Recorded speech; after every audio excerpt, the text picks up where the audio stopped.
buksan muna natin na blurred. Alright, what's up guys? Dito kami para mag-vlog. IT po kami, kaya dapat marunong kami mag-ayos ng TV. Ang sira po nito, kumukurap. Wala ng video. Ay, nag-green-green. Nag-green na. Minsan nawala na yung video. Ngayon guys, Ayan, binuksan na niya guys. bubuksan ko na guys. Sabi sa YouTube, napanood ko, pupunasan lang daw ng alcohol yung ribbon na yan. So, testingin natin, alright? Dapat siguro cotton buds gamitin mo kasi cotton yung nakaraan mong pinanglinis, hindi mo masyado nadiinan, no? Asan na yung screw? Yung Ayun flat po. screw.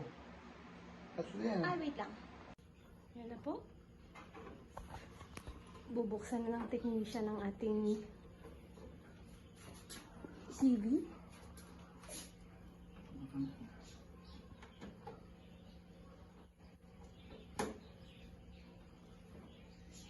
Mukhang dapat galing sa taas, hindi mo ginaganyan. Hindi mo kailangan ganyanin. Angatin mo lang doon sa taas. Doon, galing sa taas. Hindi may lock na dito. Ayan. Ayan. Ayan.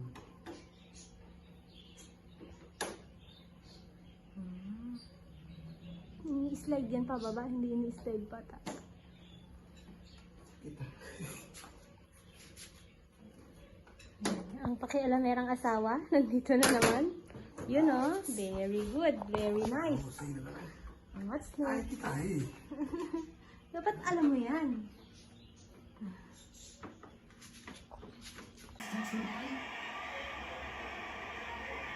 But we know that Crawford is the sharper boxer. What we haven't seen yet is what happens if and when Canelo lands something hard upstairs.